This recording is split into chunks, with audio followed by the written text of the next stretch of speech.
Yeah. OnChain Revolution, you're not bullish enough. OnChain Revolution, you're not bullish enough. Every day we steady looking at the market, and we gon' tell you how to get started. Chain abstraction, fear and greed index, always looking at price action. Broke on advance, you don't even gotta mention. Swap it in the decks, you're not bullish enough. Trade it in the segs, you ain't trenching enough. We do that market recap. Too much Bitcoin, gotta go to rehab. Shizzy and Joggle beat.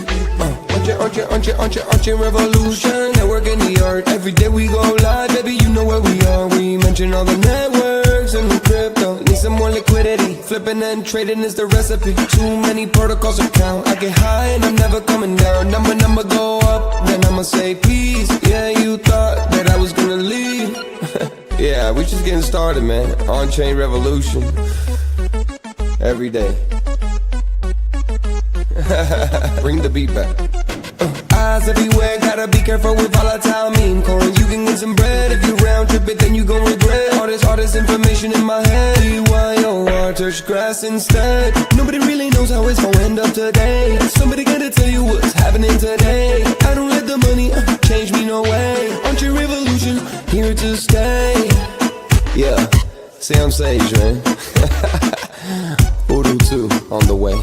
Yeah. Nicky's.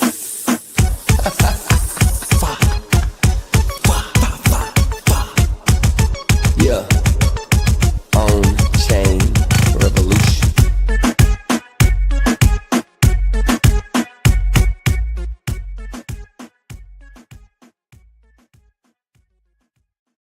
OnChain. Hey, OnChain Revolution. Bitcoin not an illusion. Market recap, then I do a roll call. You're not bullish in the vocal. Look at the price action, yeah, send it to the deck. Sell it through the stack. Ordinal's the best. Too much Bitcoin, gotta go to rehab. If you end up bearish, gotta put the knee pad. Let me see the comments. Look at the fear and greed index. Bridge. Look at the chart.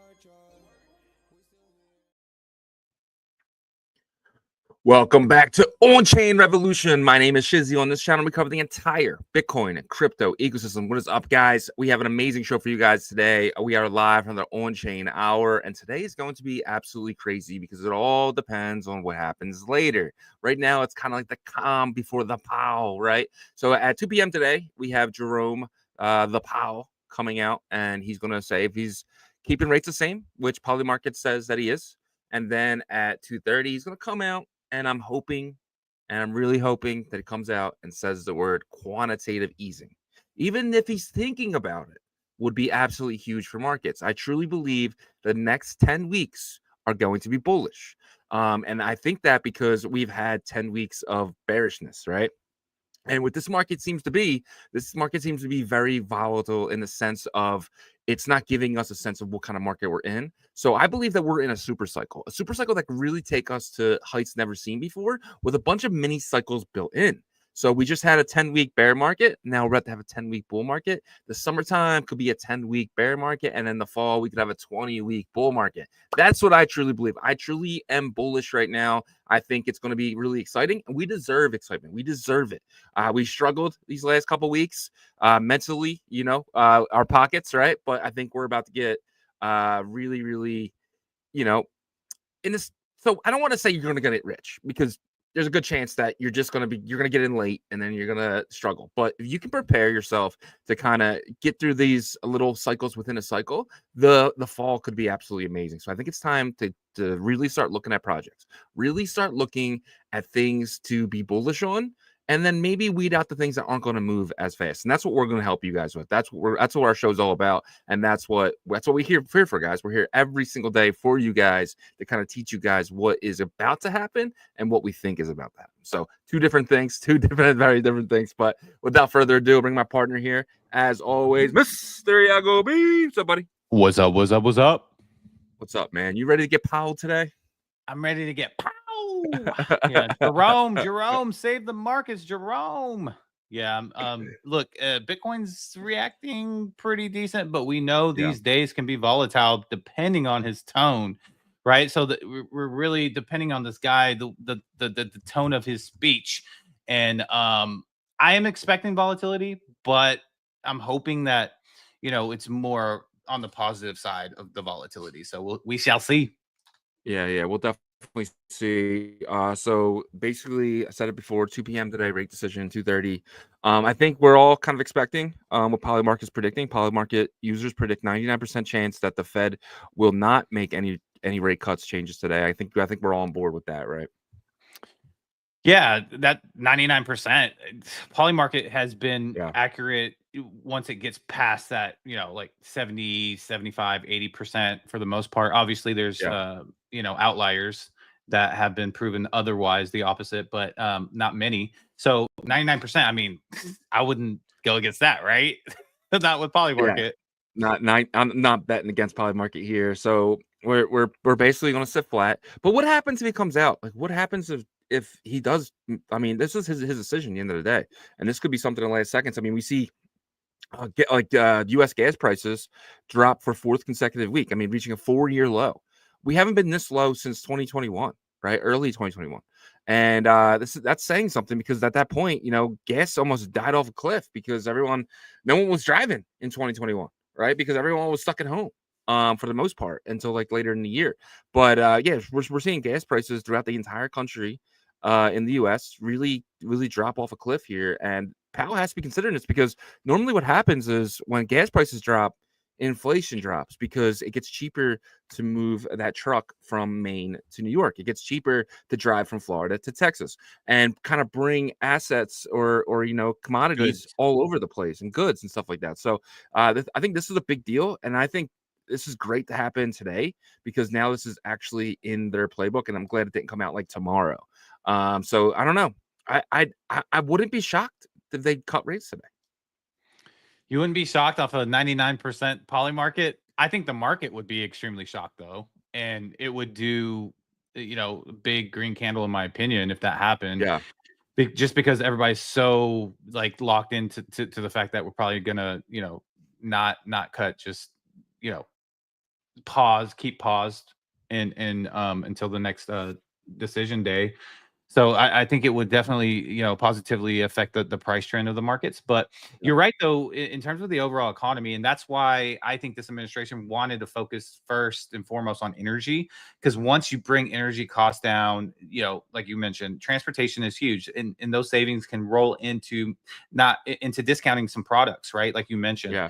And getting the society of the US back to shopping, because right now people are only really shopping for necessities and goods that they need. So. Yeah, 100%. You got to remember, tariffs are coming in too. And I think, Jerome, this is something that maybe Polymarkets is not kind of predicting. I mean, you're sitting there and you're talking to each other, and this is not good for the economy. Tariffs are not good for the consumer, right? Everything's going to get really a lot more expensive. So in that sense, I mean, that might be something that Polymarkets is not like adding together here. The fact that gas prices are super cheap, but we're about to add tariffs in. So a rate cut could be necessary here. And I don't know, I don't know if I would be shocked. I'd be like, oh shit, it's go time. But I wouldn't be like, oh, like this is crazy. Like it would probably be like, okay, this was definitely needed if they say we're needed. So we'll see. Yeah.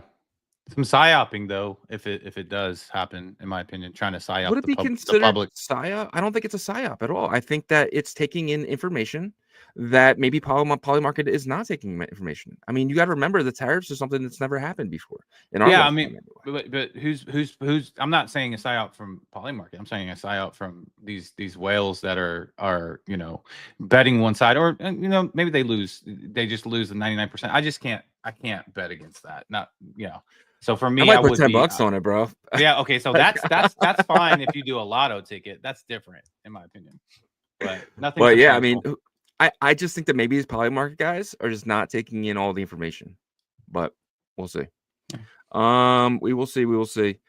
All right, let's get into some of today's news here. BNB chain has emerged as a definitive leader in the space, now surpassing Ethereum with 2.6 billion in 24-hour DEX volume. Its main DEX, PancakeSwap, has become the highest volume decentralized exchange, beating out Uniswap.org. Pretty massive. PancakeSwap is leading the charge here. Why do you think this is? Do you think this is CZ? Do you think that people are just they're kind of used to trading on Solana and they want that fast-paced speed, and BNB brings that to them? Why do you think BNB is being kind of pushed right now to the forefront of crypto. I think that CZ and the Chinese network of probably KOLs and influencers and stuff, that this was strategic in my opinion.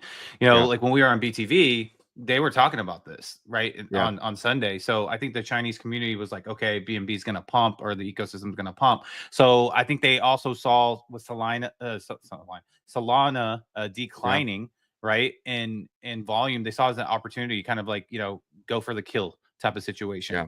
Right. But I mean, with that comes, yes, some big wins for some people, but then a lot of losses too, because they have that a little bit of that pump fund model over there as well. So we'll see if it sustains. Yeah, I agree. If you see here, BNB weekly change is up 38%, or I'm sorry, Binance Smart Chain, the chain itself, with $2.6 billion. And then Ethereum's actually down 44%. Solana is down 35%, Arbitrum is down 48%, and Base is down 50%. So this is pretty massive. Kind of expected though in this market, but not Binance Smart Chain. And we do know that people have left Odin for BNB, right, to play on 4.meme and that pump fund model that they have. So I don't know. BNB seems to be. I mean, last time BNB led the charge on the bull run. Can they do it again? Possibly, right? CZ's back. He's getting more into the space because of the new administration. Remember, before this happened, he said, I'm not going to be as involved. I'm going to be more doing my hobby thing, or try to be more on the educational side. And I think when he saw that the US administration is going to be more friendly in crypto, he said, well, maybe I'll just get back in here a little bit, start to, get more involved. And it seems like that's the case here. And in that chart, or that data set that you just showed, it's obvious people left those chains to go to BNB for I mean, like if they left like a small ecosystem, which Odin currently is, I would say Odin right now is kind of like what Abstract's liquidity was, I would say 3 weeks ago or something, before, because it's gone up a little bit. And if they're leaving that, then they've left all the bigger ones to go there. And I think some of it comes back, but we'll see how long BNB can sustain this. Yeah, we'll definitely see. But there's some news coming in with this thing called verified accounts. So we'll get this first. So Coinbase introducing Coinbase verified pools, a trusted way to seamlessly trade on chain. So Coinbase is actually leading the charge here with decentralized crypto trading. But in order to get into these pools, you need to verify your account. You basically need to make sure your Coinbase account is hooked up to your decentralized wallet, and in order to get in some of these pools. But it's going to allow you to go right from Coinbase. You're going to be able to get any token you want from your Coinbase account as long as it's on Base.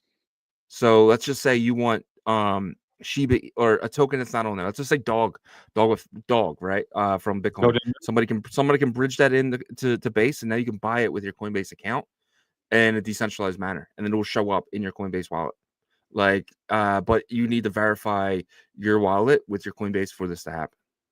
So it's like a roundabout way to KYC too, though, right? Because KYC, they're connecting it to it, and they're saying kind of like, oh, you can use decentralization with our centralized platform, and you have verified pools and all this stuff. So liquidity is, obviously with the Bitcoin ecosystem and layer one assets is an issue.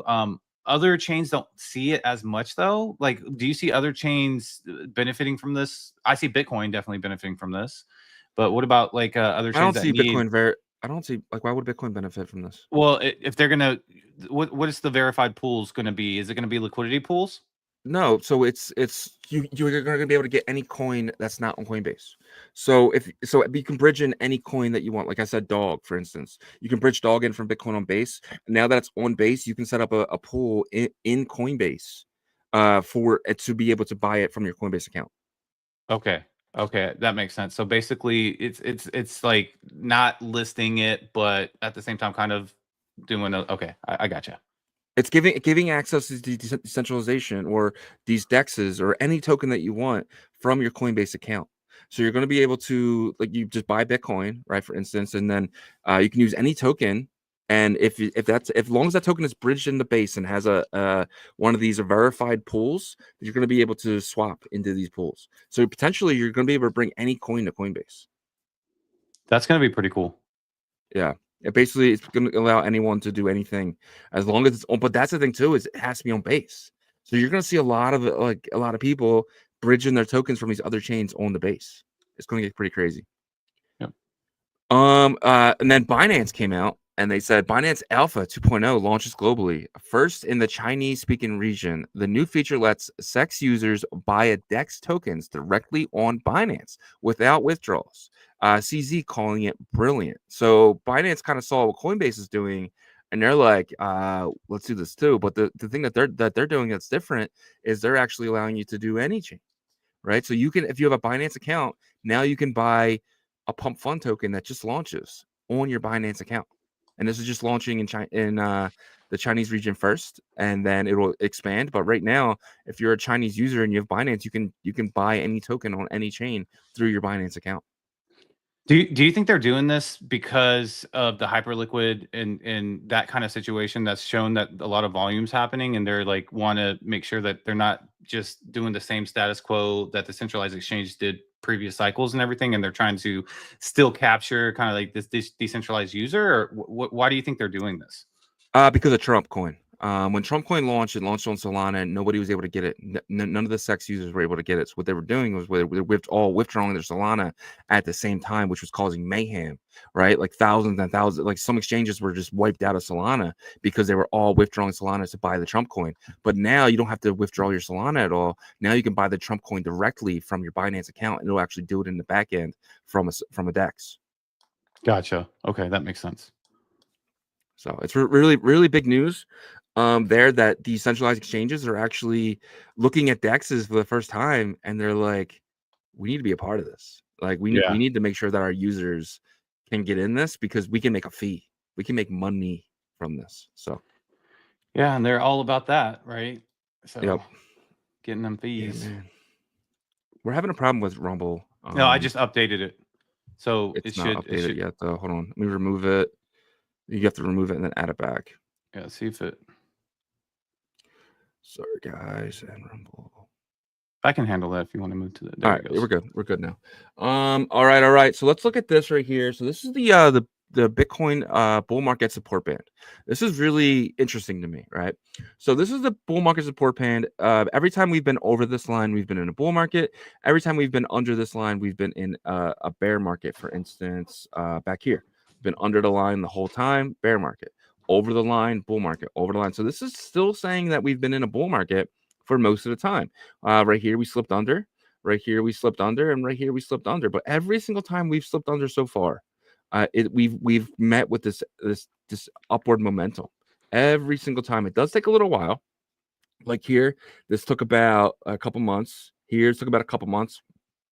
So we're either going to pop out of here, or we're going to spend a few months under. What do you think is going to happen? Man, that's a tough one, right? Because like if you look back at first of all, dang, it's saying that basically we've been in a bull market since January of 2023. Yeah, which is crazy. But yeah, every time it has like gone under at least a couple. So if it matches the one not most recent in July of 2024, but the one from July of 2023, then we could pop back out here in the next month or so. That's what I'm hoping for, but that's obviously hoping for it. The good thing is that none of these kind of trends that did pop below it lasted, they weren't consistent. So, or like, continual downtrend, like the one from 2022. Right. So could we go into something like that? I don't think we will until, past 2026, but, everything I've thought this year has been opposite. So I'm just open-minded to what happens next. And I do think with the M2 money supply and, Trump's going to want the markets to be favorable for him in his legacy, as he says. So I have to imagine that he's going to turn things around here in the next, 3, 4, 5, 6 months. So I don't think we see what we saw in 2022 just yet. I think that's going to be after 2026. Yeah, I agree. I think for some reason I'm thinking this 10-week thing. Like, look at this, right? So this is about 10 weeks, right? Maybe a little bit more. And then we have this small little downtrend. But if you count this to there, it's about another like 6 to 10 weeks, and then upward momentum for a while, and then sideways, upward momentum, and then basically sideways. And then we should be getting some upward momentum soon. because we've had so much downward momentum here, and every single time we've had downward momentum, we were met with upward momentum. Downward momentum, upward momentum, downward momentum, upward momentum. So I think we're about to get 10 weeks of bullishness, dude. I truly believe that. I think we're about to enter a part of the cycle to where every single time we slip under, we immediately are met with some bullish momentum. And I'm seeing it again here. I mean, something like this could happen as well, to where we kind of go down and maybe we hang out under, but before we're met with some bullish momentum again, and then we end up this way. But I just see us kind of taking this ladder. I think we're just going to take a ladder all the way up. I hope so. I hope we get a bump in this, at least late Yeah. spring and in summer, early summer, and then maybe like a consolidation sideways, and then a good Q4. I think that's like a best case scenario in my opinion. But I think I hate to say I think we deserve it, but like the space has been through a lot this year, right? So come on, man, let's get it.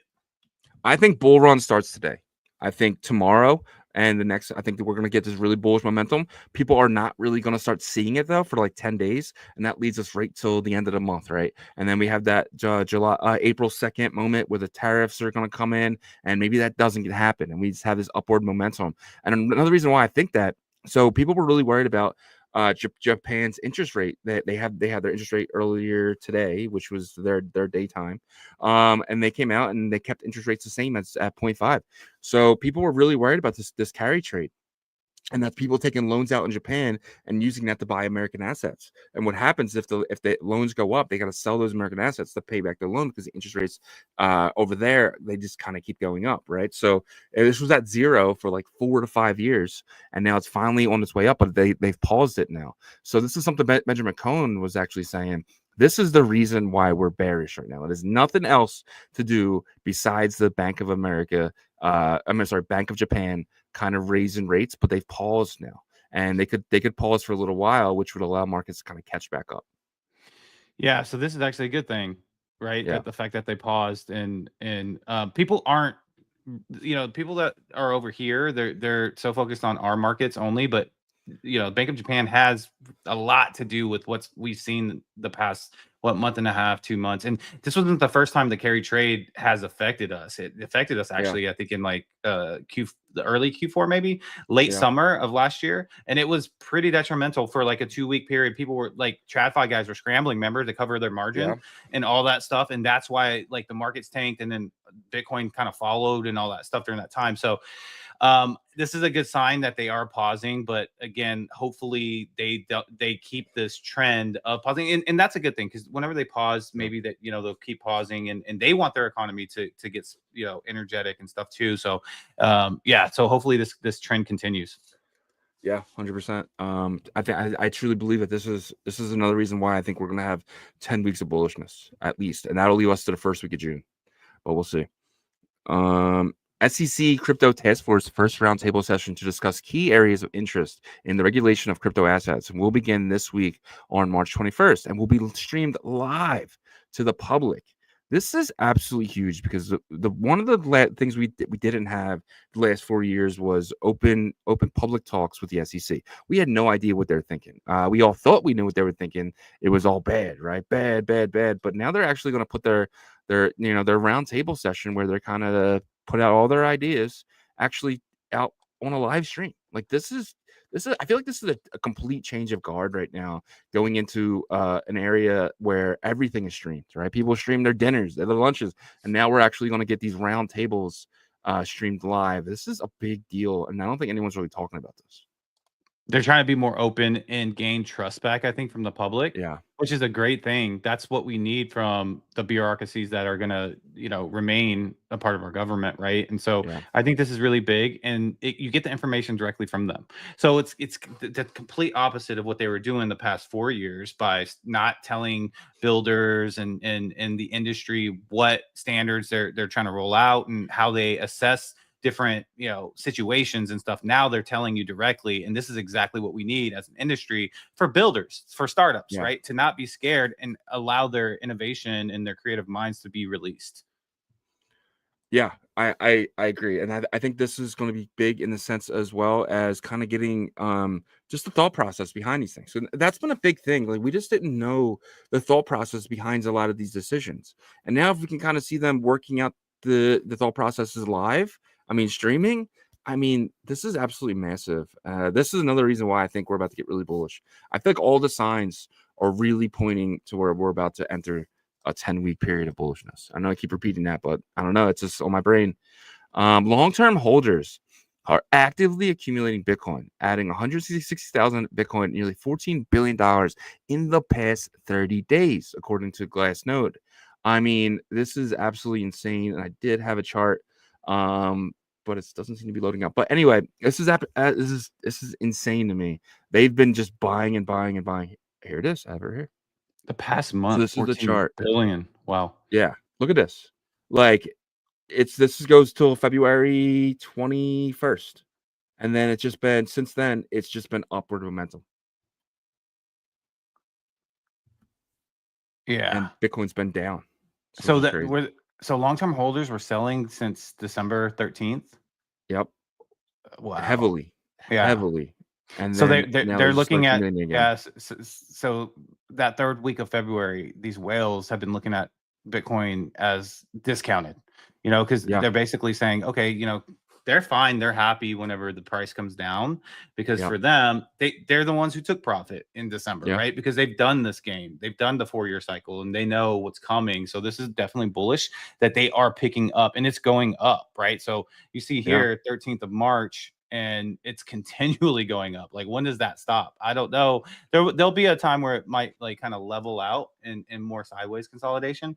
But once they start selling, I think will be like, Bitcoin will probably be back to 120, or will hit 120, a new all-time high or something, or get to 150, and then you'll start to see the red again. But this is a good chart. I want to grab this chart, see if there's probably like a live chart they grabbed this from, but I'm gonna research this because I think this is good to have. For sure. And like I've been saying it for a long time, but smart money does not buy rips. They buy dips. And this is, again, you're seeing it. Smart money will not buy your bags at an all-time high. They will wait and they will push the price down as they did over here. And they will buy it when you're scared. They will buy it when you're just not paying attention. And that's what they're doing again here. Smart money is buying while everyone else is kind of being real quiet or selling off. And that is kind of what's happening, guys. We're about to enter this. We are. I'm feeling it now, bro. I'm feeling it. And there's another thing. President Trump's executive director says we want as much Bitcoin as we can get. This, I mean, what? Like, this is just nuts. And then today, SEC officially drops a Ripple XRP lawsuit, and XRP freaking ripped. So I don't know how anyone can be bearish right now.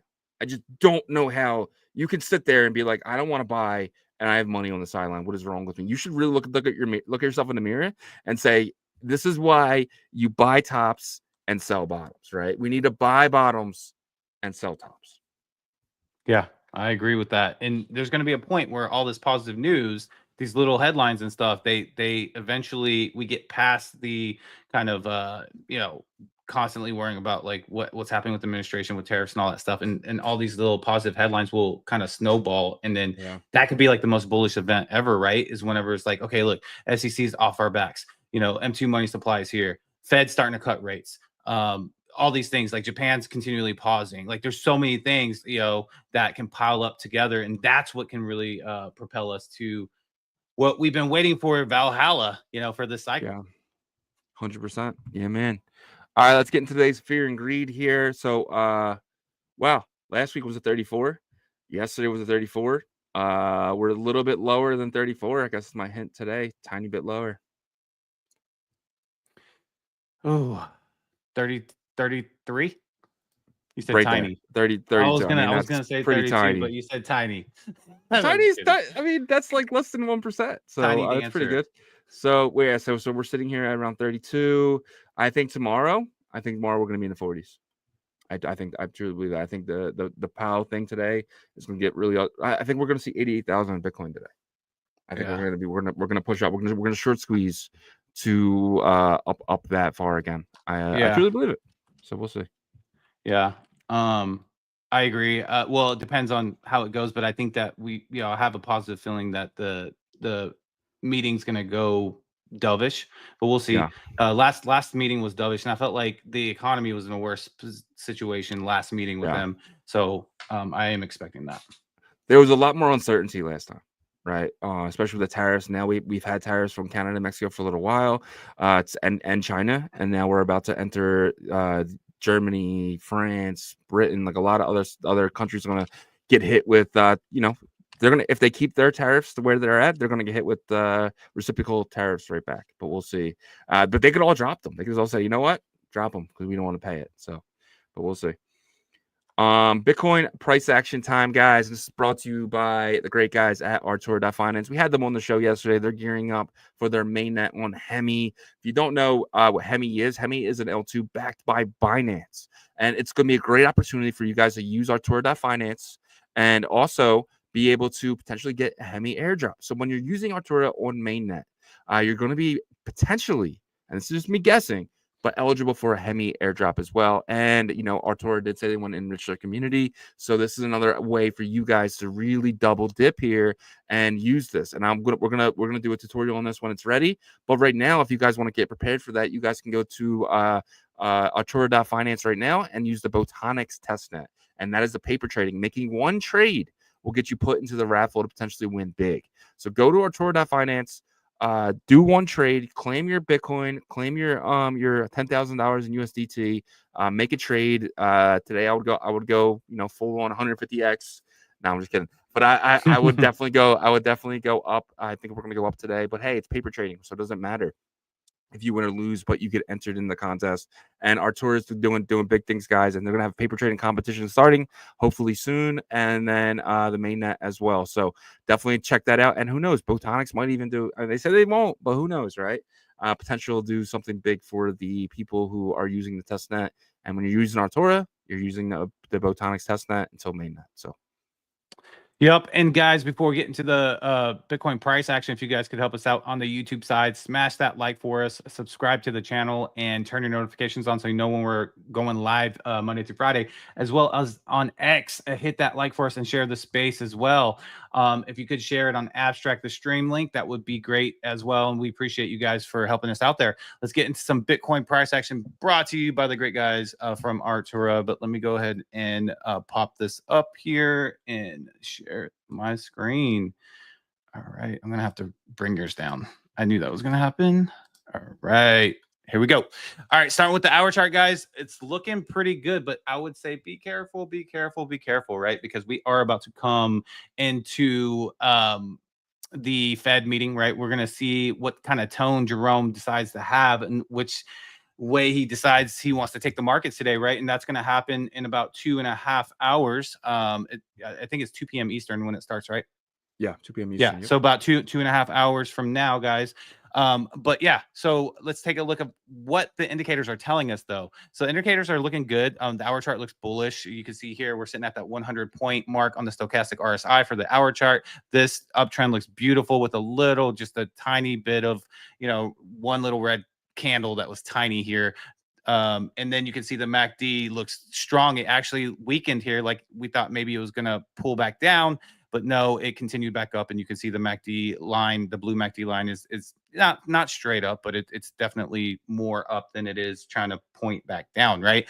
So what I would be looking for is kind of this number, this 100-point number here. If it starts to dip to like 95, then we're probably going to start, changing direction here. Also, just me personally, I'm being very careful for 2 o'clock because it does get volatile every time he speaks, right? Because people are using speculation of which way they think it's going to go. Also, you have to imagine like market makers love this because they can, run it up and down basically based on the tones that they believe that he's giving, right? So they're kind of justified in their mind of taking it down and up and really liquidating these high leverage, 30, 40, 50x, which is crazy anyways, but, liquidating that during each meeting. So that's what I'm doing. I'm going to be careful, but hopefully we do get some positive news. And then I could probably give you guys more information tomorrow on what we might look like heading into the weekend after today. But let's go ahead and take a look here at the 4-hour chart, which, this is looking great too. It's playing off the hour chart. It just started the buy pressure here. Again, though, we really need to see how this meeting goes, and it's going to be volatile. So it looks great now, and but I'm not going to commit. Like if there was no Fed meeting, I would say, okay, I would probably take like a safe long or something, maybe, because the setup looks pretty good for the next couple days. But because of the Fed meeting, I'm not doing anything until after that, because there's going to be like a reset. Whether it's going to go up and down, I can guarantee you. Now, how high it goes up and how low it goes down, that's going to be determined on what the market makers feel the meeting is going, how it's going, the sentiment of it. So just kind of, in my opinion, if I was I'm not going to say if I was you, me personally, I'm sitting on the sidelines, and you can take that information for however you'd like. So that is what I'm seeing for the 4 hour. Let's take a look at some liquidation levels here for Bitcoin. You can see this is something that's interesting, right? Like the rise up here, you can see some shorts probably got liquidated, but then there's also some shorts that were placed as it was going up too. So they expect volatility, but that's why it isn't like too huge in terms of these liquidity pockets, right? They're not a ton. It's just kind of risking it, gambling here, that they feel like the volatility might be coming back down. And so anyhow, yeah, so you're going to go up here. You start liquidations here in this liquidity pocket at 84, going to 85, and you have some longs kind of built up, heavy down here at like this 81,000. So, just I think typical Fed day, getting Jerome back up and seeing if he's positive or negative in terms of his tone. And we're going to be able to learn a lot more and probably give you a lot more tomorrow during the Bitcoin price action. But hopefully that helps you guys. Never financial advice, of course. And yeah, just be careful out there. Yeah, and make sure you go long. Don't go short. I'm just kidding. But yeah, man. And real quick though, so might as well just jump into something really quickly. This is something really cool from one of our partners, BetBTC. We're gonna just go to the it's brand new, so it's very experimental. So when if you guys are interested in just messing it up or messing with it here, but just go to betbtc.win. Let me show my screen here. And then there's a thing right here. It's called Blitz. And this is really cool 10-minute markets. They are making some changes to this. But if you guys are interested, you guys can mess around with it now. Like I said before, any trade on here gets you points, and those points go to an airdrop potentially down the line. So, and right now, as you can see, I'm at about $107. And I can take a bet right here. And they're going to make some changes, like I said. So right now, you just pay attention to this one right here. So in 3 minutes, do I believe this number is going to be higher or lower, right, than where we are right now? I'm just going to go up. I'm going to go up here. I'm going to put a couple bucks there, put a 5 on there, and I will bet. And if anybody wanted to say, no, Shizzy, you're wrong, you can come in here and you can potentially go the other way, right? So, and as you can see, it's 84.35, and you can go down. So right now it's 100% me, so it's 100% up. So if you want to come down, you could go down and bet against me here. And every 10 minutes, you have a new eligible bet here. And like I said, that'll get you kind of caught up over here. You'll go to your account. And then you'll you want to go to the leaderboard. That's what it is. And then you could see PJNZ still in that number 1 spot with 10,000 points. I have a sad 3,300 points. And then Webdro and PJNZ, dude, might be the most competitive people I've ever seen with this, because it's like they are just fighting. PJNZ's like, you can't catch me, and Webdro's like, we'll see about that. And he's right behind him, dude, like 10 trades away from potentially taking his spot. But you guys can do this with like minimal money. I mean, Mr. M is only put in $67. He's won a lot of bets though. But now with the blitz markets here, you can potentially do a whole bunch of trades going all the way through and win or lose. That is up to your decision on whether you long or short or up and down. Yeah, and real quick, just the focus on the timer there, guys. So that timer, once it goes to 0, that price of Bitcoin is locked, and that's what you're betting up or down on. And then you have to wait another 10 minutes to see if you were right or wrong, right? Based on that price that was locked in. So really fun stuff. I love it. The Blitz section, and we'll get more into it as new features get added as well. Yeah, so guys, go check it out. It's fun. And like you said, so in 1 minute, 18 seconds, whatever this number is right here, it's locked in. And whatever my choice of bet that I chose to do, that is locked in, and then we just wait 10 minutes to see who was right and who was wrong. So 1 minute to lock in, and then, like I said, I'm still betting up. I still think we're higher than 84.3, but we will see. We will see. But let's get into today's roll call here. Let's see who was here. And on this channel, first is first, and it's my guy, Lackey Lukey, and his Billy Cat. Shout out to you, my friend. You have won today. Today is your day, and it is your third win of the year. Congratulations to you, man. You're still in it, bro. You are still in it. Everyone still has a huge chance to win this frog. So if right now we have a frog that is worth a little under $1,000 right now, and you guys can win it, all you got to do is be first more times than anyone else this year. So we're going to pick the winner December 31st of this year. And right now, if we did pick that winner, it would be Webdro with 12 wins. Danny Boy has 10, so Danny Boy will win second place prize. We're going to announce what the second place prize is in a few months, and then the third place prize as well. So right now, the winners would be Webdro, Danny, and it looks like potentially PJNZ. First, second, third there. So we will say, of course, Webdro and PJNZ are battling out, and then Danny Boy as well. But we will see. But Lucky Luke, you have plenty of time. Matt's plenty of time.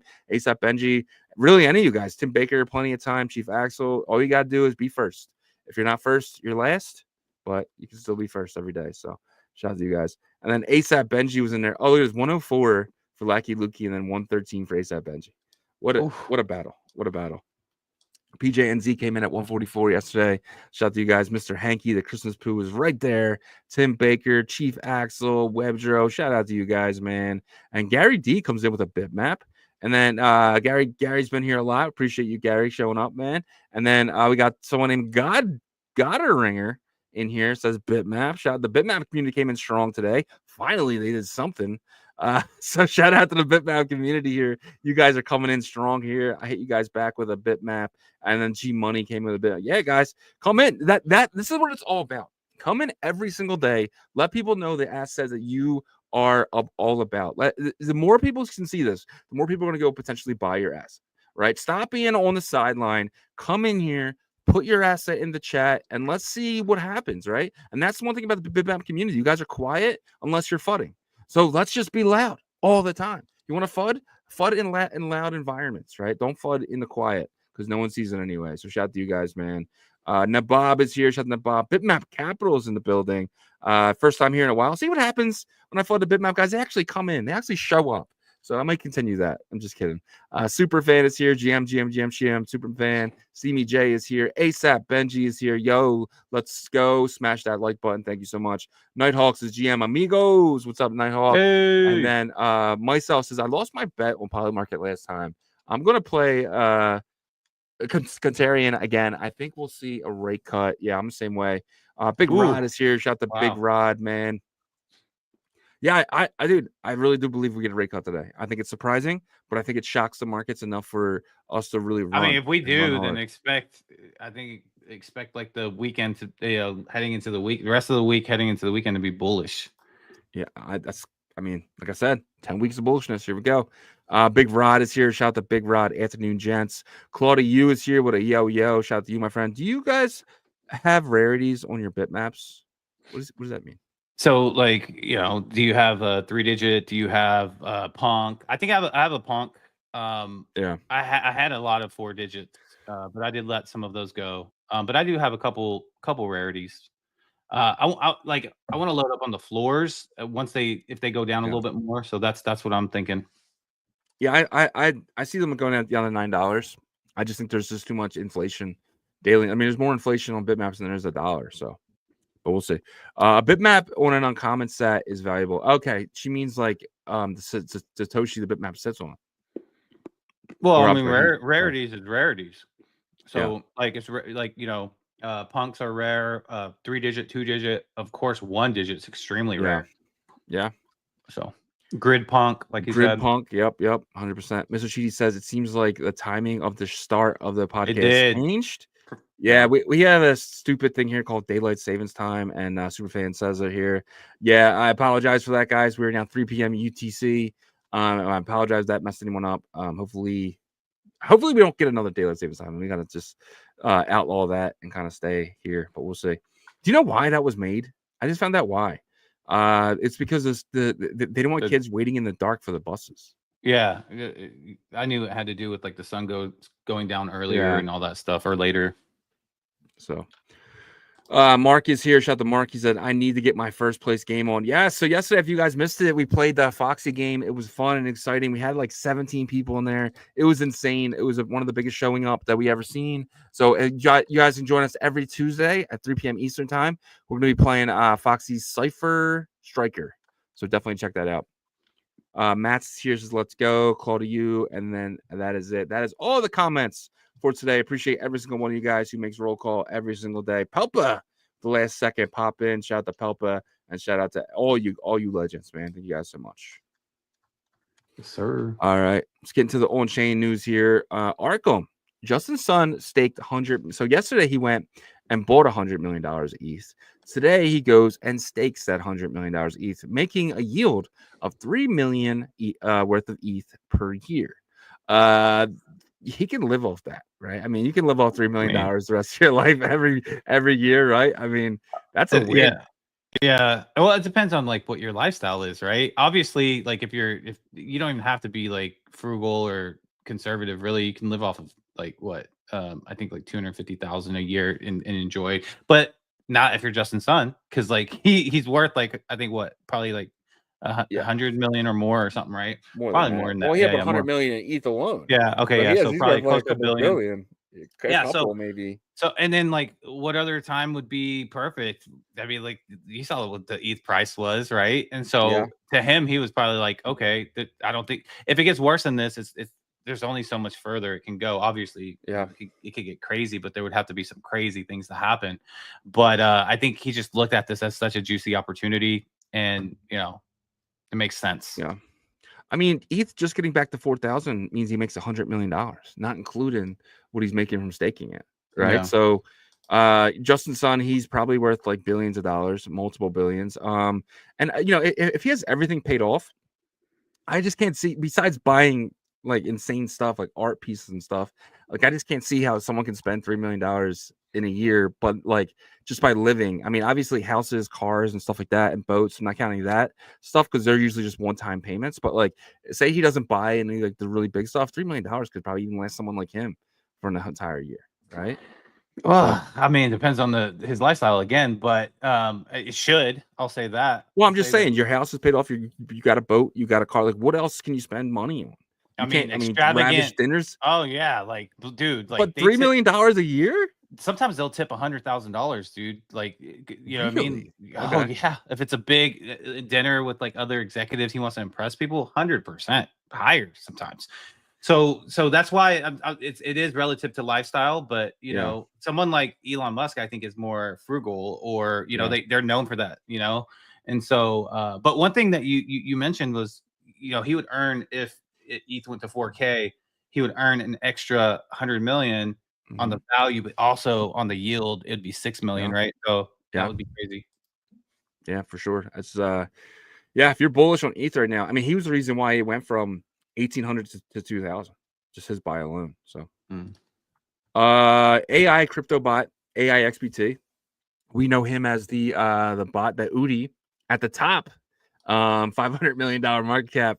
Udi put in about $1 million and invested in him. He dropped significantly since then. He actually just lost 55 ETH. So he had ETH in his wallet. I'm guessing donations or whatever. I don't know. But around 100K, as a hacker broke through his dashboard to gain access to the wallet. So he obviously was controlling his wallet. Someone hacked him, his dashboard, got into the back end, got his keys, and then took all 55 ETH.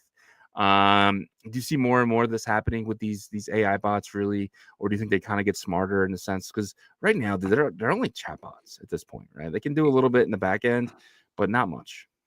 Yeah, so I'm sure that this is scared a bunch of other AI agents that have wallets connected and try to figure out, like, because from what I heard, he went, the hacker actually went through like almost like a social engineering type of hacking to get access to the keys and stuff. Wow. So talked his way into like having a conversation with them, and they're like, eventually like AI expertise like, of course, here. You know what I mean? And then he went in and was like, have you seen the market caps on virtuals, dude? Oh my Is it god. bad? I haven't been over in a Tough. while. Let's take a I'm look, actually actually. I'm actually I got surprised. time. AI XBT is at $84 million after that Oh news. my But like, I mean, you god. have something like Game at 22 million, and then Vader at 7 million, and a bunch of these, AI tokens or whatever at like just really small market caps compared relative to where they were in January, right? Early January. So Well, it's been so long since I've been here. Everything kind of looks different. Oh my god, dude, is Game at 4 million? Oh, that's TVO. Still though, this thing was $200 million. Let me show my screen here. Is this right? Am I on the right site here? Is Game really $22 million market cap? yeah, it is. Oh my It god, is. this thing was 200-300 million. That is insane to me. Yeah. Luna sitting at 9 million, AI XBT at 84 million, bro. What was the high for that? Udi, I think Udi got in at 500 million, but I think it might have hit 650, 700. Yeah, something like that. Yeah, yeah. So yeah, I mean, like, I ran over here after I saw that headline about AI XPT Yeah. getting socially engineered, right? And honestly, I'm a little bit shocked that it kind of kept to 84. I would have Yeah. thought that it would have dropped further, but it doesn't affect other people, and maybe that's why. I don't know. Yeah, I mean, obviously it affects ETH price, but dude, some of these Yeah. prices are insane. I wonder with Gigabrain is at 1.8. It's still Oh, holding strong though. Interesting. Yeah, I would have thought that would have been below 1 million. Me too. Because like I think its high was like 7 or 8 million. Might have been higher than that, 17 maybe. I don't know, but Simpson, damn dude, if you're bullish to stuff, this could be great buying opportunities. Oh man, this stuff was absolutely insane. I mean, Luna was like $60. It might have actually been higher than that at the peak. Absolutely insane, insanity. Yeah. For me, like it has to have like a framework or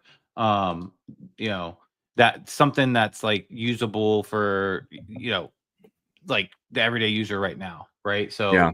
I think there's certain things maybe like I like that Vader has like this portfolio, but then like the portfolio is getting wrecked, because Yeah. everything in the AI side is getting wrecked. So it's kind of like that doesn't really help. And then you go to like game. Game to me is that's like the framework, one of the main frameworks right up here. So it's gonna be interesting to see which ones bounce back and which ones just completely just fall off because there's gonna be a little bit that bounce back and a lot that fall Yeah. off. I agree. But don't worry, man. I know you were just saying about Danny Boy not being here, but he's here. Don't worry, he's here. So he said, sorry, I'm here. Shout out to Danny Boy. And then Superfan says Big Noodle TGE is going to grab a lot of attention from those AI projects. I'm looking forward to this, dude. I just beg you, please do not do a tap token. For the love of everything in crypto, just please do not do a tap token. But we will see. We will see. And Danny's always said, hey, shout out to you guys, man. All right, let's get into the next thing here. Radium actually about to put on the gloves, bro. They're launching their own version of Pump That Fun called Launch Lab. They're ready to put they're seeing all the money that Pump has taken, and they actually made a lot of money off Pump because a lot of the stuff does go to Radium. But I think they go to like Meteora now or something, right? They don't even go to Radium anymore as much as they used to. But yeah, what do you think about Launch Lab and Radium putting on the gloves, coming after Pump That Fun? And we want some of that. We want some of that Solana that you keep sending the Kraken. Oh, yeah. So I also think they probably look at this as an opportunity as well to say, hey, look, let's try to do what they did better for the community. Maybe I'm hoping. Yeah, that's my hope. Obviously, they see the dollars. They say, okay, Pump Fund made this much every day for their peak season or whatever. Yeah. We want part of that pie. But also when Pump Fund's kind of being kicked in the knees right now, and stuff, and it's like it's kind of like what BNB thought, right? It's like, okay, Solana's getting, struggling a little bit because of the whole the whole kind of extraction event that was happening. And so now Radium can say, let's do it, but let's do it better and let's try to give back to the community. I'm hoping that's what they're doing, but obviously we got to wait and see. Yeah. And who's going to make out the best with this though is the aggregators. Because the aggregators like GMGN, they don't give a shit if it's on Pump Fund. They don't care if it's on BNB. They don't care, right? They're going to make their money regardless. And it's just going to add another layer to that. And people that use GMGN, they're not even going to notice which fund they're using, right? So at the end of the day, it's all the same. So Yeah, we'll see if that makes a Meteora difference. too. Yeah. Meteora, because they do like I think they do like aggregation pools or something. They do something Yeah. to where like they're B2B, so they can work with anybody. So Yeah, man. I'm trying to find the next. All right, here's it. No, hold up 1 second. All right, so Solana has announced their Web3 mobile device called Seeker, and it will begin shipping in summer of 2025. Wasn't there already a Solana phone? Like I don't get this. So Seeker is supposed to be like this new Web3 device it can take calls, but it's an Android based model, and it's actually getting 3D printed. These cases and stuff, the casings for this this new mobile wallet. It looks pretty cool. What do you think of Solana putting out another Web3 device? I did see it. I think I saw that video commercial of it. I didn't really get to learn more about it, but you know, the Web3 or the phone didn't really, it wasn't like a huge hit, was it? And so I don't know. Maybe more people are on board with this because Solana kind of blew up so much. Are you excited about this, or how do you feel? I'm not a Solana guy at all. Ex- I don't have to So use a Phantom wallet. I could care less. I wouldn't. I mean, I would. Why would I need two phones? Like, why would I need a phone directly for Solana stuff? Unless, like, you know, I don't know. I wouldn't. I don't see a real big reason for this. But yeah. But I used to run one of these. I can program these machines to do exactly this. This is just XYZ. You just kind of come up and you just put the coordinates of exactly where you want it to go. It's really simple. But yeah, man, that's why I was like interested in it, because I was like, I could program that. But yeah, man. All right, next thing here is Bell's coin. Lines more like lines, more lines, crossing lines. What's next? So this is a tweet from the Bell's blockchain. Let me actually bring up my screen here. As you can see, Bell's has finally broke out of its downtrend, had more downtrend, and is finally breaking out of this downtrend. Can we see Bell's kind of get back to where it was? I don't know, but this has excited me because I feel like, you know, a lot of talk has been about this last epoch cutting, you know, emissions down by 90%. So, you know, I really hope that we do get this spring kind of, you know, thrust up, because if it happens, everything's going to be happening at the right time. Right. So is it May or June that this last epoch is happening? I think it's May. Okay, so let's say May, let's say April, things start to heat up. May's like getting really hot. Then I think this could really play into that. Now there would have to be a lot of demand, because I still don't think like the supply. There's a lot of supply out there. You know, I think we'd see the big boom if this really happens in Q4, right? And that could be big. I'm hoping, you know, for the Bells community is strong, right? They've been holding on this entire time after you know, reaping the rewards from the first thrust up. You know, the people that got in kind of at the top in that area, they've been holding on for over a year, I think. And so, you know, they keep pushing forward. There's a Litecoin event that's happening. And I think Adam McBride is going to be a speaker representing Bell. So that's going to be huge. So it's about educating people, right? The emissions being cut down by 90%. And so 10%, you know, spread out every year, whatever. It's way less. It gets cut down so much, so the miners can't dump constantly on the holders, and so that's a great thing. Well, I mean, the miners are the ones holding up all the coins right now, right? Like Adam always says it, like the miners hold so much of the supply.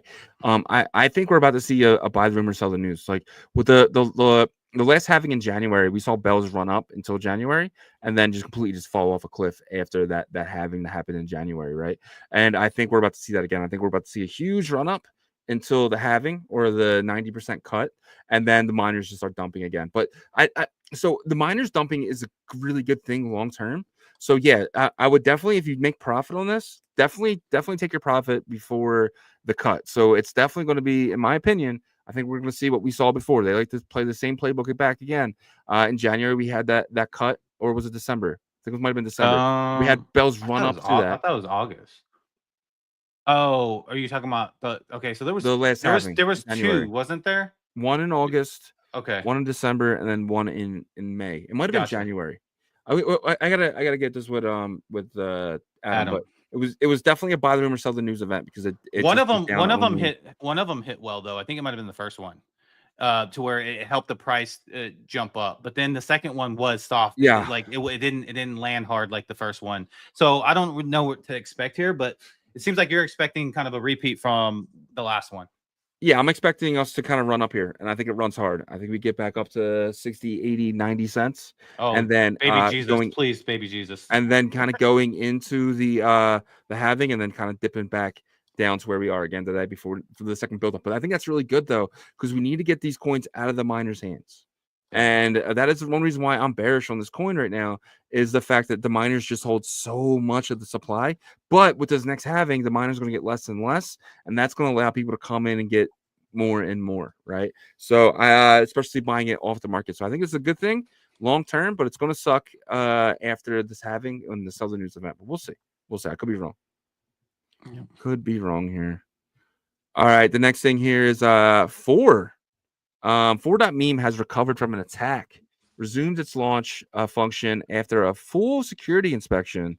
Compensation for affected users is ongoing, and those who impacted can still submit claims. So this was the biggest launchpad on Binance Smart Chain, and it was hacked really bad over the last couple of days, but it is up and running. It is back. One thing about the Binance, it seems like, is like when something just happens, they put their full force into fixing it quickly. And it looks like 4.meme is up and running again, the launch pad, and everything seems to be back to normal here. But do you think this affects them at all? Do you think that they kind of stole the momentum? Because we did see momentum really kind of pushing BNB, and now kind of slowing down a little bit here. Do you know how much was affected? Like how much was lost? They're not saying. No. Yeah. So, and then I don't think we're seeing a lot of posts about it. So to me, I feel like that is. No, I don't think it's going to really put too much of a dent into their momentum, their recent momentum. But they have the resources to do that. You know, if something happens, they're like, you know, basically call all their developers, just take care of it. Let's handle it. You know, PR, damage control as quick as possible. And if they're able to, then they are able to kind of just continue moving forward. That's what it seems like with this. But it's also kind of scary a little bit because, you know, the exploit did happen. Yeah, and but that's the thing too. It's never happened to Pump Fund, from my understanding. Have you ever heard of Pump Fund getting hacked? I haven't. No, I mean just people losing all their money. That's it. Just the fun way. that's the fun gambling you have when you're playing with Pump, right? You're just gambling your money away. It's not an It's not an investment whatsoever. It is just seriously make your money, pull it out, go to the next one, and that's what. I think a lot of people are kind of missing from these pump fund models is, you know, they're not investable long term. They're just short pumps, and then that's really it. But we'll see. But maybe projects and communities can build from them. We did see that with Dog Whiff, but I'm just struggling to see. There's this 250,000 new pump fund tokens every day. So it's really hard to see communities getting built and stuff like that. So. Yeah, it can happen though. You know, you saw like Agent Hustle kind of Tensor come out of there, but because of it being a pump fund token project, that's what I'm saying. So those are the rares, right? The small percentage out of the 250, but they are there. I think the people that are building out of those things, you got to realize that you're gonna have to put a lot of effort because of the environment that they came out of and stuff like that. But it's possible. Yeah, I think Agent Hustle though, the token was a mistake. I wish, you know. As somebody who's really bullish on Emblem Vault, I kind of wish that token never existed, and that the Emblem Vault token was kind of like the number one. But we'll see. It seems like they have a plan there. And talking to those guys there, Jake and Adam, it seems like they can do it. If anyone could do the 2 token system, which is it's not easy, but if anyone could do it, I think they can handle it. And they have 2 separate products that are both strong, so it's definitely possible. And you're right, they are the team that could probably pull it off. So we'll see. Yep. All right, next thing here is mintalkines.com. Devs are hard at work to ensure that the new Alkynes minting contract is bulletproof when mint. We're working to have Methane, the Meth token, minting live by the weekend, and this is the site. I want you guys to be involved in this. So they are earning 1 full Bitcoin from everyone. So if this mints out, the methane site gets 0.000. It gets about, I think that's about $3 from each mint. It's 100,000, or what is it? No, that's It's something like that. But they're I did the math. They're making about a full Bitcoin on this mint out, and obviously it says next token here. So there's gonna be more and more tokens coming here. And but I want you guys to get into methane. I think that this was the one. Not a lot of money though, like 10, 20 bucks. Just get a couple of these. It's looking like it's going to be potentially a free mint with this fee. So you got to come here. You'll pay. This will probably be skyrocket though when it opens, probably 30, 40 sats per VByte, and then potentially you got to pay this fee as well. So if you just get, I think you should get at least one mint and then forget about it, because this, if they are right and they're technically putting smart contracts on Bitcoin using WASM, I don't know how they're going to do it, but I don't know. No, so it seems like from the last time I read it, and I need to dig into it again. They're using like inscriptions that have like reference like IDs to work with their off-chain computation, is what I'm understanding. So it's referring to these like assets on Bitcoin, but then doing stuff with them off-chain. I don't know. It's you know, we'll see. We'll see. This team has been talking about this for a while, but they haven't really come out. We invited them on the show. They were supposed to come, but never got it scheduled. And you know, I'm with you. I'm probably gonna throw a couple $100 at this because it's the first token. Yeah. So if it does do anything, you know, it's the first one. So yeah, don't go after the second one. If you missed the first one, just wait for a market to open. I don't think the second and third and fourth and fifth and sixth and seventh token is going to be worth it. I think the meth token here we can all get on meth, unless the second token is called crack. If second token is called crack, then I just think that it could do well. But so you're saying that you like kidding. crack better than meth? Crack's a way better drug than meth. Have you seen a crackhead? They look whoa. so happy, bro. The meth guys are. But yeah, I don't know, guys. I don't know the difference. I don't even know the difference in the feeling between the two. But anyway, methane, and then just throw a couple $100 at it, or $100. Don't go crazy. This isn't something to get like 1% of the supply or anything like that. This is just something that could be something, but it could also go to zero. So just be prepared for that as well. Not financial advice whatsoever, but who knows? Who knows? All right. Next thing here is the guys at Ember Vault have launched Agent Hustle 2.0, and we're gonna have Jake meeting with him later today. But you guys can get a quick view of like what's going on from this, because I've been participating and I've gone through the Hustle directives. I have created a account. I've sent Soul to that account. I said hello to Agent Hustle. I've swapped using Agent Hustle. I had Hustle create me an LP, and I have had Hustle buy me a pump token. So this is my account here. I can talk to Hustle here, and I can have him do whatever I want to do. I have 1.5 Soul here, about $200, and I've just been kind of messing around with it. And you guys can come here, and you guys can do the same thing. You can go to Pump. You can have Hustle. So it goes live tomorrow. I have early access because I'm helping them test it out. But tomorrow it'll go live for everybody. There's no benefit of having early access whatsoever. All you're doing is having Hustle basically do anything for you that you can do yourself. So if you want to go buy these coins and stuff, you just got to pump that fund. You guys can buy them there yourself. But this is something pretty cool. He can LP for you. He can swap for you. Just tell him, hey, swap Soul for this, and he will do that. It's really cool. Really good experience so far. Definitely curious of what's going on. There is a rewards button here, but it says coming soon. So I don't know what that's about. But potentially by completing all the tasks, you potentially up for a reward. So now hopefully I'm eligible for that. But tomorrow when it does go live, you can also get complete all the tasks and get the rewards as well. So, and we'll get more confirmation. We have a meeting with Jake later today. We'll get more confirmation on the best ways to benefit from this for you guys. Yep. Exciting times for that team, man. Yeah. You know, they have a whole AI team, and when I say whole, I mean like I think 3 devs, but they're dedicated to it. Yeah. Right. So they're really trying to get, into that first I would say top 3 mind share, and they've done it. They've entered in, I think they're like in that 3, and I think Cookie put them at 2 once. So we'll see, man. We'll see what happens. These guys are talented. Wait, Cookie Dow put him at 2 in mindshare? Yeah. Holy shit. I had no idea. That's crazy. Yeah. See these tokens here? I actually had him buy these tokens for me. So I got $5 in this one. And I guess no value. These ones are probably still on. They haven't been pushed over yet, I guess. So to the exchange, that's why I'm not seeing any name here. But I do have a contract address. So All right, all right. Big news from the TAP protocol, man. I know how much you want to bring your Tron assets to Bitcoin Layer 1. You've been thinking about it for a long time, and then you finally have the opportunity to bring your Tron assets to Bitcoin. Probably like around 10 a.m. this morning. The Bitcoin bridge from Tron is now live. You're bringing over all your Tron assets? All 0 of them.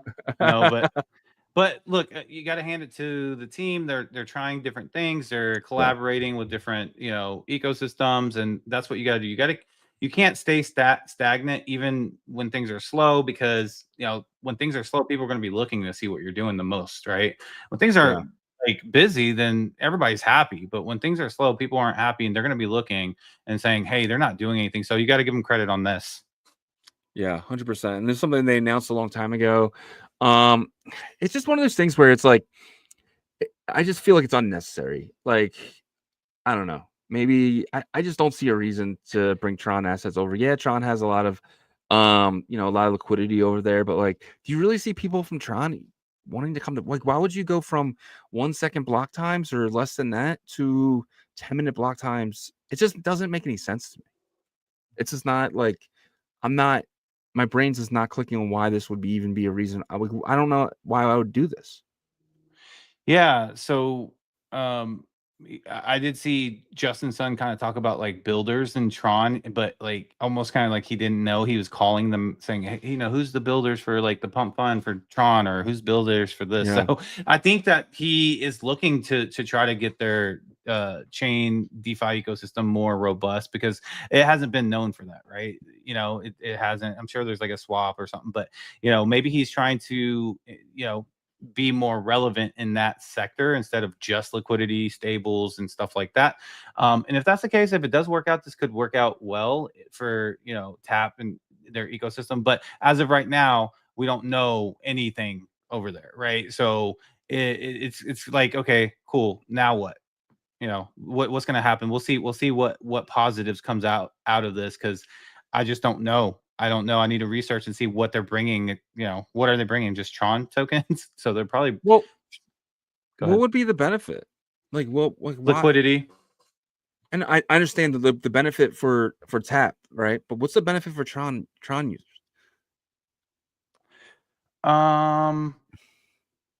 Like, I'm having the same boat you are. Like, Yeah. I mean, I there's guess. no benefit to bringing your Tron assets to Tap. Yeah. Like, there's no liquidity. And you can say, get- oh, Bitcoin has the most liquidity. Yeah, none of that's 90% of that is locked up in hardware wallets, right? Like stop it. Like, you're not coming here to get Bitcoin liquidity. It's not happening. You know what I mean? Like, it's the only thing I can think of is to try to like have I guess exposure to, and they're not integrating with like runes or anything, so I don't know, maybe like coming over there, selling into Bitcoin, and then moving over to like magic But users or something. I'm sure there's a Bitcoin wrapped token on Tron. Yeah, I'm sure. I mean, he's a big proponent of WBTC. yeah, So I'm sure WBTC is over there. yeah, Like, but what I would be the mean, benefit in this? yeah, I mean, bridging WBTC, I guess, to like Tap, and then taking it from Tap to buy Ordinals or something. Dude, I'm in the same boat as you. I'm trying to figure something out. Yeah, Like, I'm just brainstorming here. I'm just trying to I'm trying to think of a reason why. Like, all right, maybe taking your wrap Bitcoin and now you bridge it over and now it's regular Bitcoin, right? One benefit, and then you can go take that Bitcoin and you can buy ordinals or runes, stuff like that. But no one's buying Tap tokens, right? No one's bridging their USDT over and then buying Gib, or you know what I mean? It's just maybe in the future. I don't know. I'm struggling, man. I'm struggling. But yeah, I'll stop beating a dead horse here, and we'll move on. So I hated this tweet from Bob Bodley this morning. So I woke up and I checked Twitter, and he has a tweet. He said, "We dramatically improved Odin Fund architecture, and things are almost perfect in my experience." I don't think he's using his site, because I used it. I used it this morning, and I had 3 transactions fail. Like, I don't know. And I just don't. Are you having any issues, or is it just me? Is it? I mean, so I do have, I know what you're talking about, because it happens to me, but it happens whenever volume is happening, Like whenever there's people buying or selling, and then the slippage isn't set high enough, and it's giving me an error, and so you got to keep trying until it slows down, or turn up the slippage, and then it'll go through. So I don't. That's probably why he's not looking at it as an issue, as like on with EVM, it doesn't do that, right? It doesn't do like an error. It doesn't give you an error. It might get stuck or something because you didn't pay enough gas, rarely, and then you have to figure that out. But that is that's what I think is happening with the errors, because I get those too. It's because there's like the price is changing too quick during that time where I'm trying. I don't think I bought Super X when there's no trades happening. 0 trades happening this morning. My trade was 2 minutes after another trade, and 6 minutes before another trade after that. And it happened to me on Super X. And if you look at it, there's not a lot of volume on Super X right now, right? There's barely anything. And I don't know if that's true, because if that was the case, then Super X would be doing well or dumping, right? Like, it's just there's no volume whatsoever on any of these tokens. So for this to keep kind of happening, and I just don't. I can just tell you from my experience, because that's what I notice whenever I get those, is that like the price is changing. The price is changing, or it's in the process of changing, right? And so I have a little bit in this wallet. Let's see. So it's not updated. It's not updated in the system for me to buy the price that I want, because someone just bought or something happened, and so that's why it's kicking me back into error. Now I'm just trying to load in here, and it's giving me all these damn wallet confirmations. Yeah, but besides that, like so again, like this is me signing in right now. Yeah. So besides that, I know there's like some other issues too, like with the deposit side on the CKBTC, which we did deposit CKBTC with BetBTC, and it's lightning fast, right? Yeah. Yeah, and so a lot of the ICP guys are wanting to deposit CKBTC on Odin, and they're not able to right now, because Bob said that basically that's going to be fixed on the next upgrade, but who knows when that's going to happen. But I do know that that's something they've been complaining about, and not being able to deposit, and they don't want to go to the Bitcoin wallet side, because they're not used to waiting 10 minutes for a block, and that's if you're lucky, right? So yeah, I mean, yesterday I waited almost 53 minutes for a Bitcoin transfer, which was annoying. That's the worst. I can deal with the 10 minutes. I can't deal with the 30, 40, 50-minute ones, right? All right, let me just see if it happens right now, right? So I go to Shizzy. I think I'm holding something here. Okay, I'm holding BitDog. So what I'm going to do is I have like $2 in BitDog here. I'm going to sell it, right? Let's see if I get the error. I'm going to 100%. I'm going to place transaction, selling. Okay, that worked fine. And then let's buy it back here. Hey, I'm glad it's doing it, because like like I said this morning, I'll buy it. Did it let you buy back? Success. Yeah. Let's just see it again. All right, so maybe it was fixed prior, because it is working good now, but it is a very small amount as well. Yeah, it's working fine now. Yeah, I mean, that is what I experienced though. So maybe you experienced something different. But whenever like the price is fluctuating, I'll hit like an error. It'll give me the same error that you get. So, but yeah, I mean, it seems to be working fine now. I think I just ruined don't get my BitDog. Yeah, I was gonna say, don't get yourself to zero. Well, it's $2. I mean, I know, it's $2, so I'm not really. This is just an account that I just experiment with and stuff like that. So, but yeah, man, yeah, so it does seem like working good. But I don't know why this morning I had a problem. It was only a $600 transaction. Like, it wasn't a lot, right? So it was just like, so I don't know. Boop, boop, boop. So let's kind of take a look at like what's going on over here. Because it's bad. It's really bad. So Odin Dog around 11 million. It is down around 15% in 24 hours. But Odin Gold, and if you are a member of ours, we did a video on Odin Gold around 400K. And if you did buy it off that, you're welcome. But he's sitting at 1.4 million now. We do know that this one is kind of bundled, right? Yeah. But in a way, people can say that's bad all they want. In a way, this is the only token that is up, like in the last 2 weeks. So if you've played in the trenches on Pump Fun, bundled is bad, because you have to think about like how many tokens get launched at one time, and it's high bundled tokens, 90% like that, like they typically dump on you in a slower environment to where you have to like build up the market cap. I'm not saying that it's a good strategy. But what I am saying is, if you do bundle like 90%, at least you know that you have control of the 90% of the wallets to not cheat, right? And then you have to go against the 10% of the wallets that will probably try to take profit, or they become holders, and that's what seems to have happened here with old and gold, right? So like, yes, 90% bundled is definitely scary, because it's like the person that made this go up has like 90% of the wallets, right? But again, you have control over like minimizing the cheating that happens highly with almost every coin, right? And so you can build your market cap up, and eventually that does attract people, even if you do have 90% bundled. Now, let's say it gets to like, 5 million, 10 million, then like, okay, it gets even more riskier, because 90% of the wallets have 90% of the value, right? And one person, or one, one mind, basically one person, that and that's where the risk comes in.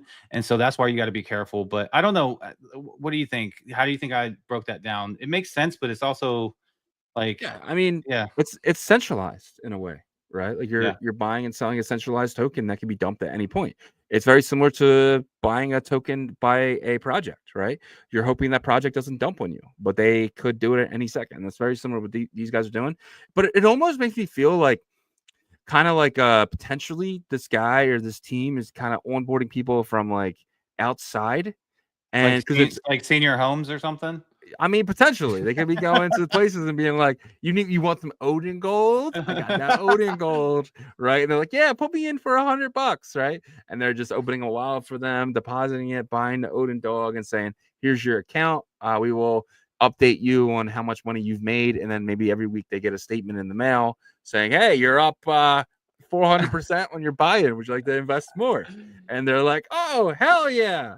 So they get in deeper, right? So it could be a Ponzi of all Ponzi's, but we saw a Ponzi called Pi, and it's still a BRC20, and it's one of the leading BRC20s every single day. So I don't know if this is going to be a good investment. I don't know if this is a bad investment. I don't know anything potentially leading to this team or anything like that, but all I know is number go up 40% in the last 24 hours.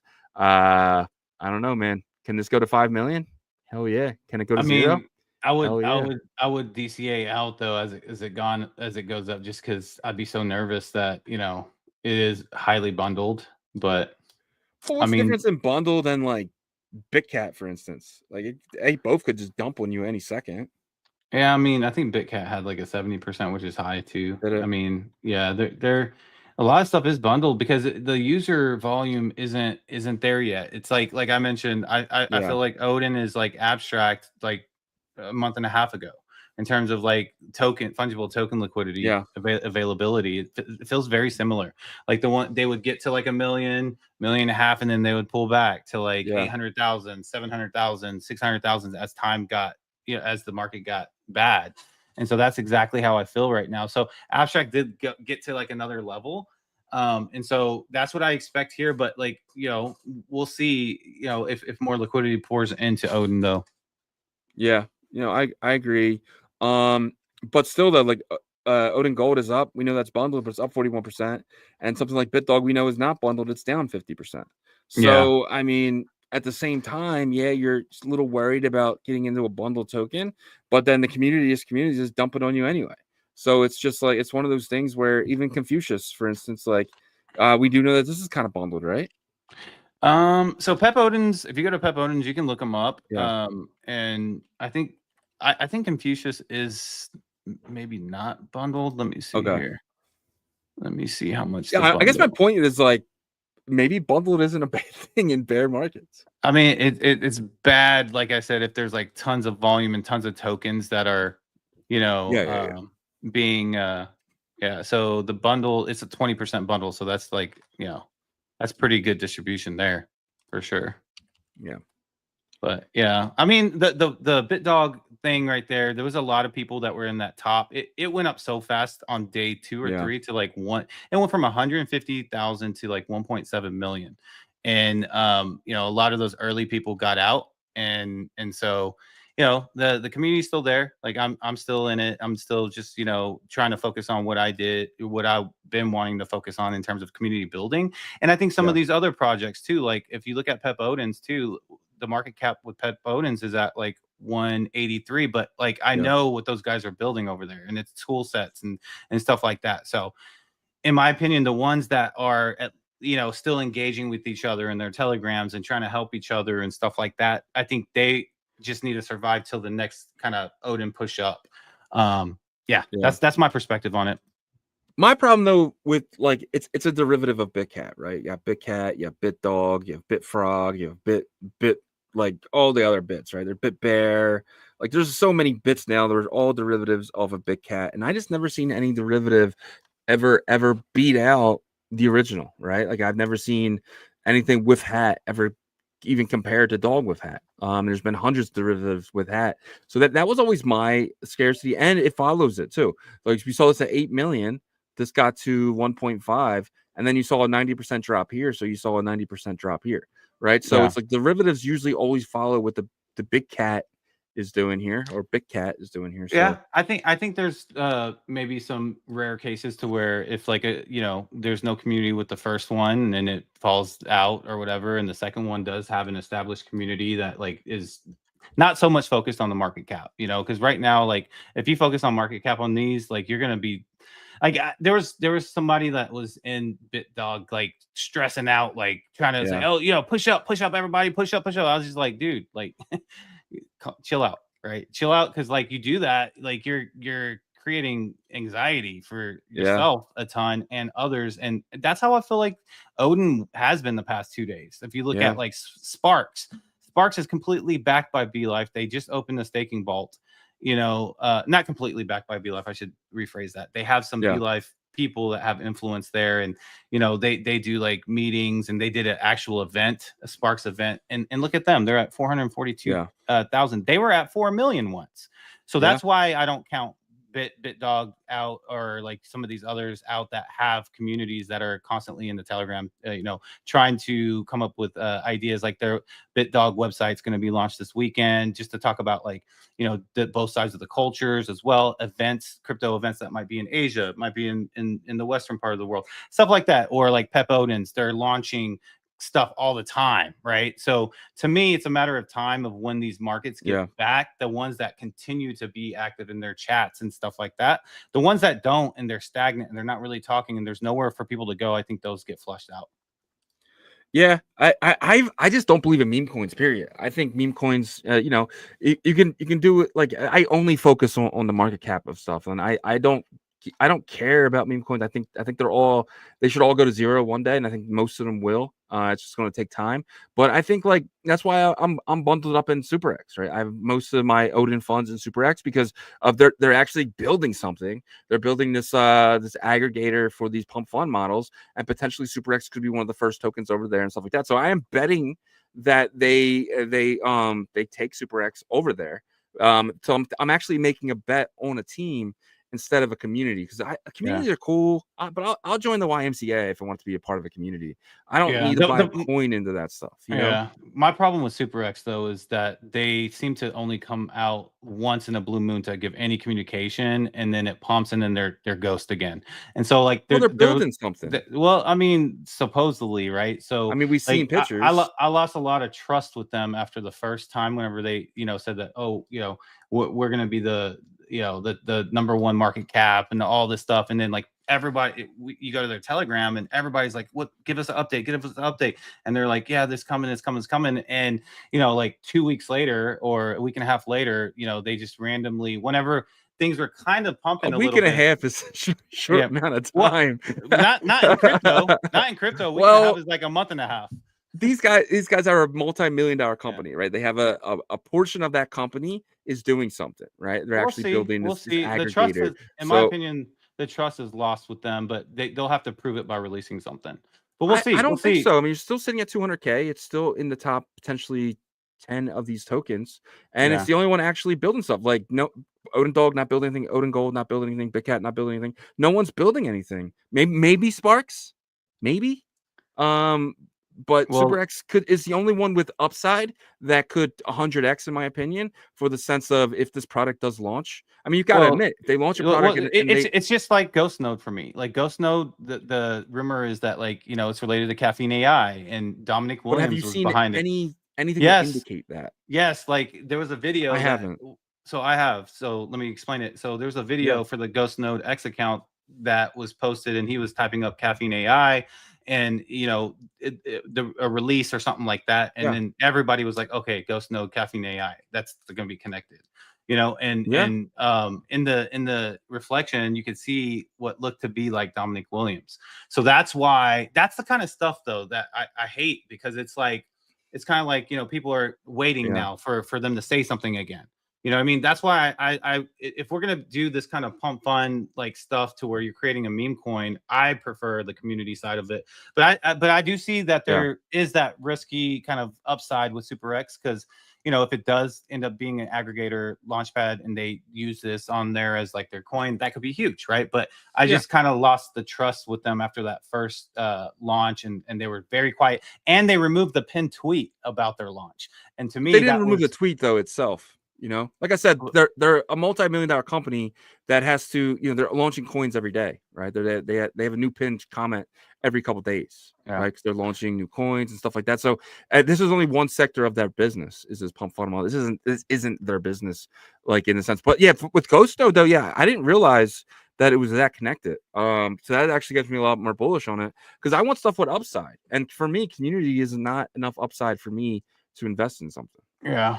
Well, yeah, and I think it also depends on like actual community, because people say community this, community that. It's bullshit most of the time. 95% of the time, there's not one goal that they are going towards.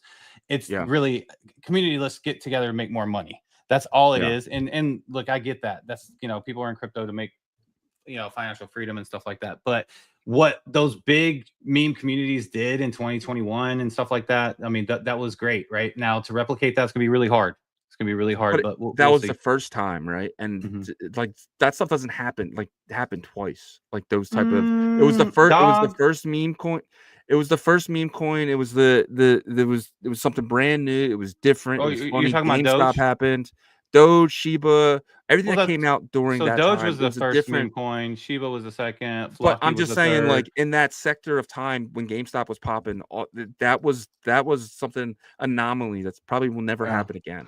Well, right? I don't agree with that, but we can move forward from it. But because like meme coins and meme culture comes and goes, we've seen it, you know, since it's been here. But it definitely needs to. We need to get away from the Trump token, that kind of stuff. Yeah, to get out, man, because that is complete extraction, and that ruined a lot of stuff. I agree. Bell's Coin could be one that actually has a community. Like these guys, and that's the best thing about Bell's Coin. You have a community. They're all building something together, right? So it's like, it's a meme coin technically, but there's people building wallets. There's people exactly. That's, if I was going to join a meme society, I would join something like Bell's Coin, where people are actually building stuff that actually works and is needed, right? And that's the only difference that I see. People are going to gravitate to what their interests are too, right? And so I think that's like a big thing. But 100%. Yeah. Hopefully Odin get more bullish. Yeah, I mean, for the sake of for Bob and Udi, I hope so. Everybody. PJNZ says, good morning. The new daylight savings time, hard to get up at 4 a.m. start now. Oh man, I'm sorry, PJNZ. Yeah, I don't know, man. I hate it as well, but it is what it is. But guys, that's our show for you guys today. 225 people. Guys, we are hours away from Jerome Powell, about an hour and a half away from the statement or the letter to come out, and then about 2 hours away from him coming out and saying what is up to everybody and saying we are going to do crazy stuff. Now, I don't know. But guys, get ready for 10 weeks of bullishness. And because I'm ready. Yep. Be mentally prepared. We appreciate all you guys watching on every avenue, you know, YouTube, Rumble, X. We appreciate each and every one of you. You know, probably about 250 people total watching or more. If you wouldn't mind checking out our partners, we greatly appreciate that, as it helps us out a ton. Emblem Vault is the interoperability tooling for Bitcoin Layer 1 assets, more specifically Bitcoin Ordinals.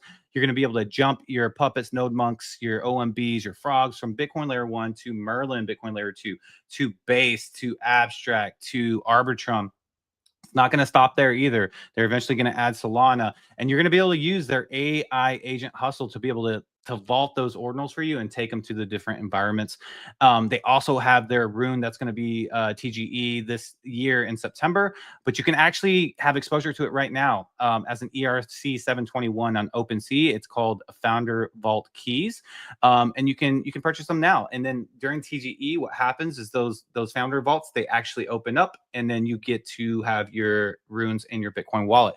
So super exciting stuff. You can learn about all this at emblem.vision.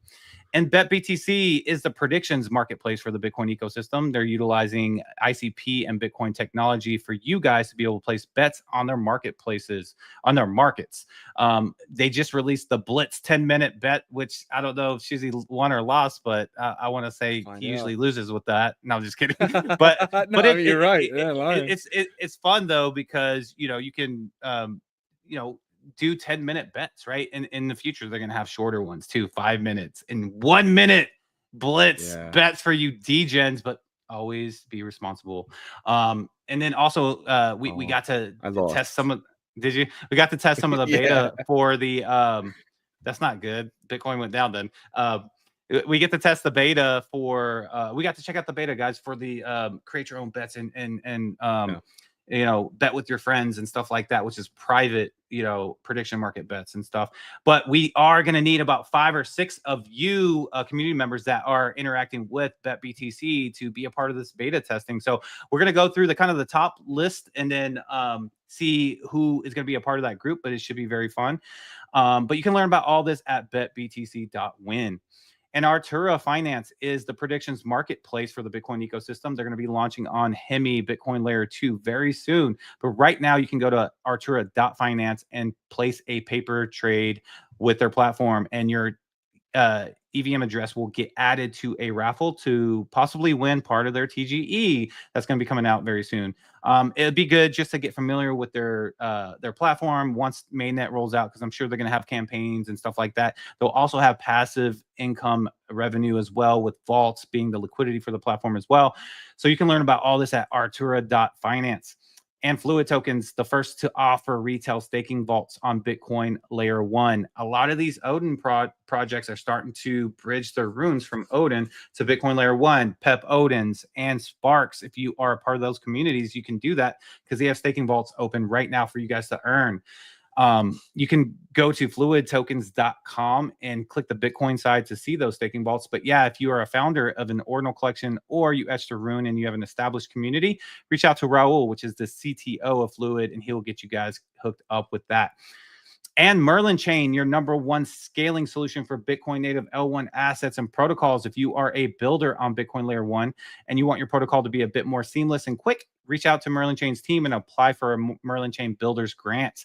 A couple of our partners got into that program, so it's definitely possible. You just got to be innovative and ready to build, and you can get there. If you're a retail user and you want to swap for a dog go to the moon, you can do so at merlinswap.org, as they have a really good size liquidity pool for that. Don't forget about their proof of stake that secures Merlin Chain. If you have Merlin tokens, you can stake at merlinchain.io for 15% APR, and they're going to be rolling in Bitcoin to that program as well. Once we get the percentage for APR on that, we will let you guys know. Again, you can learn about all this at merlinchain.io. And lastly, don't forget about our integrated partners, Foxy AI, building the metaverse on Bitcoin called the Bitverse, and their first-person shooter game now called Cypher Striker, which we played yesterday. We live stream a session every Tuesday at 3 p.m. Everybody's invited. All you need is a acceptable wallet, like a Bitcoin wallet. I think they accept the Phantom wallet as well. So if you're a Solana person, they will accept that wallet. And you can pick your clan, and then we go to war there. So it's super fun. And Ordinal Hive, lastly, they are the aggregator Ordinal marketplace for Bitcoin Layer 1 and Layer 2. The cheapest Ordinals around are going to be on Ordinal Hive. And we thank you guys so much for checking out our partners. Yeah, man, great job as always. But we did just get some breaking news here. It's actually huge. I think alt season just started because Solana, the first Solana ETF to launch in the US tomorrow. Wild news just came out. I'm trying to see if the Solana price is moving from it. And it does look like it is. It does look like it is moving on this news here. It's up to 130. It was at 120 this morning. Let's get the full chart. Pretty crazy. Do you think this will? I mean, yeah, you're kind of seeing some upward momentum there. Potentially, let's go to the 4 hour. Why do you think this isn't moving? Like I thought it would be like going nuts. What was the? So was there one before Solana that was announced? Ethereum. So that was it. Cardano wasn't, or they were just talked about, right? Litecoin, Cardano. Okay, yeah. So this is big. I don't know. We're gonna find out. Yeah, I mean, 12:36, 2 minutes ago. I don't know why this isn't. I don't, and it's not moving Bitcoin either. So no. Yeah. So I don't know. Maybe it's one of those things, dude. Good news is bad news right now. Yeah. So, but let's hope 2 o'clock changes that. Oh, here we go. Here we go. Now we get some candles here. We'll see what happens here. And down. I don't get it. But the ETHs, you have to do anything. So maybe the people are just not expecting us to do anything either. But guys, if you have a few minutes and wouldn't mind checking out OnChainRevolution.io, we have some of the best articles dating all the way back to last year. If you know someone just entering a space, sorry, please send them our website. We really feel like it can help them get started and code up to where we are today. If you guys need a VPN, we have the best VPN. That's Nord. Definitely click our link here. 70% off. It's $10 a month without it. But if you use our link, you get it for $3 a month, guys. Use our link, get it cheap. In my opinion, it's the best. My best experience. But if you do not use Nord, get another one. There's free ones out there. They're not as good, but they're still free. And you shouldn't be going to any of these websites. None of these websites without a VPN on. It's stupid, guys. They can get your IP address, which leads to your address, your personal info. You don't want that. I don't want that. Get a VPN.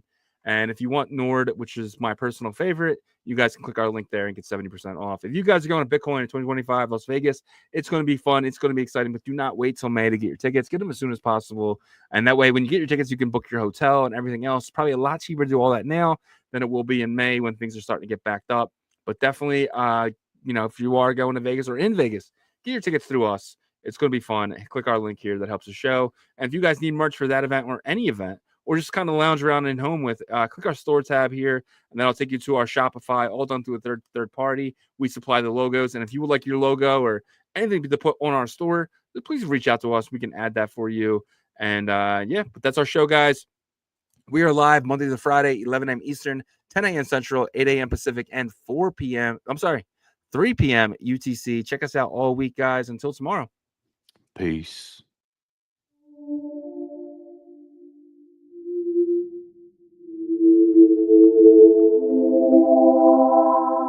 OnChain